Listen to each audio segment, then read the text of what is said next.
3 seasons a year in San Jose, your teams started the year in really impressive fashions. You seem to get out of the gate pretty quickly. I think you're combined 19-0-3 before you lost a game over the last 3 years to start.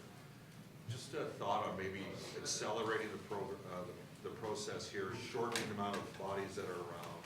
Taylor Hall just said that you're doing stuff that is 10 days sort of ahead of where maybe traditionally he'd experienced it before. The importance of getting guys up to speed, getting them up and running, and getting ready for it.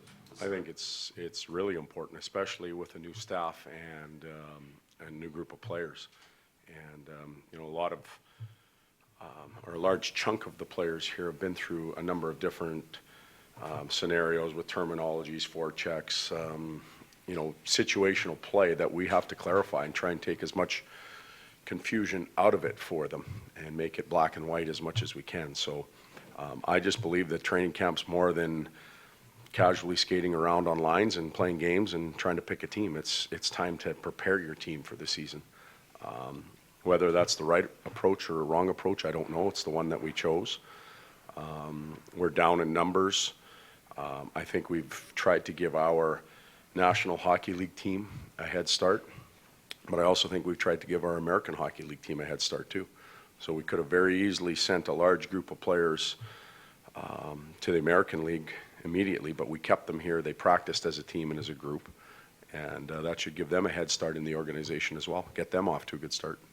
Tonight, Anton Slevish, a bit of an audition with Connor McDavid and Taylor Hall. Yeah, I think he's earned an opportunity to play in that situation. He has shown, we talked about Laurie Korpikoski yesterday and his ability to play all over the place. I think Schlepp is one of those guys as well. He can play left side, right side. He seems to be getting more comfortable with the game and the pace. Still struggles a little bit with language, so he's got a couple players there that have done a tremendous job in showing leadership to help him get through those moments. But overall, if we didn't like his game, he wouldn't be here right now. We would be already moving on. So he's done a very admirable job, and we hope that can continue. What about that guy in that position? I'm sorry? What are you looking for specifically out of that?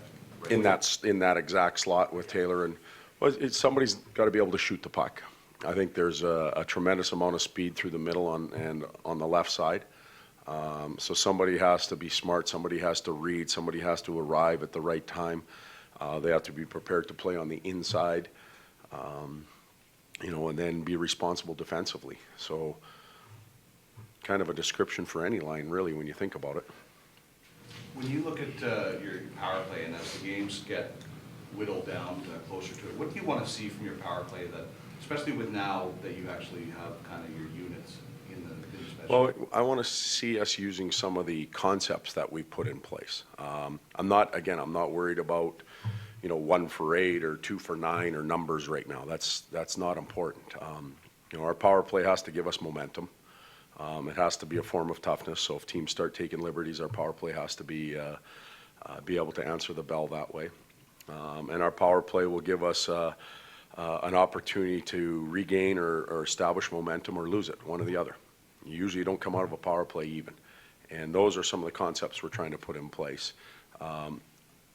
over and above systematic play. So we'll continue to work on things. We'll continue to try and polish it up. We'll start to get to more common units. We may look at using 4 forwards versus 3 and 2.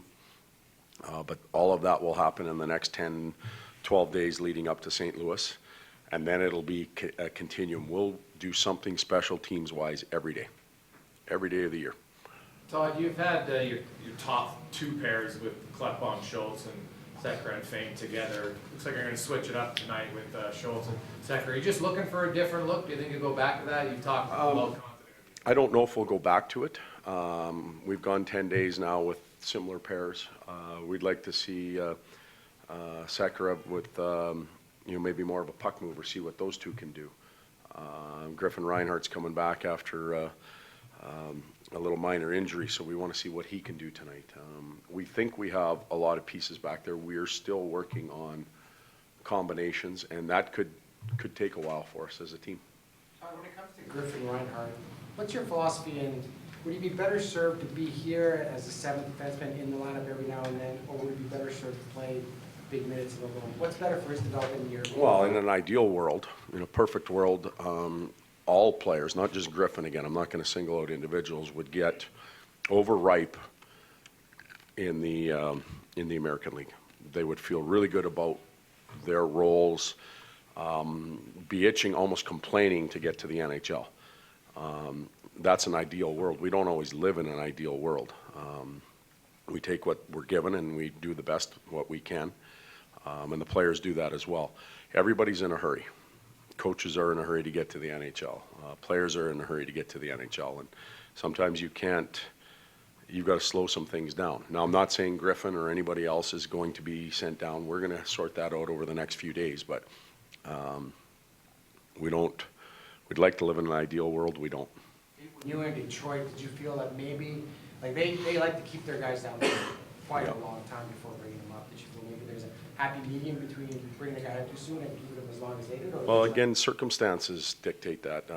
When I arrived in Detroit in '05, we were coming out of the lockout, and I think they bought out Ray Whitney. They bought out who were the two big, strong defensemen brothers in the league? Hatcher. They bought out Hatcher. Like, you're buying out NHL All-Stars. So the kids can stay and play forever down there. If you're buying out NHL All-Stars to make room, that means your roster's pretty deep. So it's all circumstantial. It depends on where you are in your phase and your development, and you play the hand you're dealt. We would like to develop our players as much as possible, but we'll see what happens.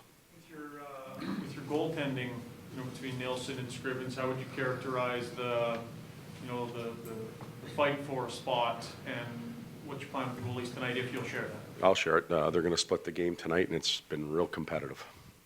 Do you plan then on having Talbot go Thursday and Saturday? Not yet. How important is it for you to have a solidified number one goalie to start the season? We're still figuring that out. I'd like to have somebody that knows they're the go-to guy, but we'll still figure that out over the next week to 10 days. Do you expect to start with two goaltenders on the roster to start the season, or is there a chance that you go three still? Again, ideal world, deal in ideals, two would be great. But Peter and I and the rest of the management group, we have to have a discussion about that too. Todd, when it comes to, when you guys look at the board of your, what you think is going to be projected starting lineup, is there still room to change your mind? Does a guy still have an opportunity to change your mind and get into a spot that maybe? Yeah, pencil, not pen. Pencil for me. And I think we as a group in here, we're focusing on that starting lineup, which is great. I'm included in that. But what about where are the 23 players going to play? How much ice time are they going to get? Who are they going to play with? Are they earning power play time? Are they earning penalty kill time? What roles can they play in? What happens when we play a big physical team? What happens when we play a skating team? All of the ingredients and how we use them will be real important. So it's not just figuring out who the final 23 are. And I think to take your question a little bit further, from now until opening day roster is one thing. The next day it could change. The next day it can change. We think we have some really talented players that aren't even with our team right now, and they're already assigned to Bakersfield. Maybe they get an opportunity to come up if somebody's not cutting it here. Regarding Slepyshev, how is he handling the language barrier, and in turn, how are his line mates and teammates handling? He's doing, Genie's doing a pretty good job. He's, it's not clear yet, but he's attentive. And there's a lot of ways that you can pick things up, and visual is one for him, and he's done a really good job of paying attention. I think both Nicky and Yak have done a tremendous job of showing leadership skills and pulling him aside and trying to guide him through some of the words that we're using. And you can see he leaves the pile sometimes smiling, and he gets it, and other times he's not quite there, but he'll get it. He'll get it eventually. Sorry to interrupt. Leon's played a lot of hockey to this point. Is tonight just about getting him a night off, or was there a particular reason why? No, just a night. It's his turn. He's played a lot, and remember, he went to the rookie or the Young Stars tournament, whatever it's called, in Penticton. Played 3 games there, so he's played a lot.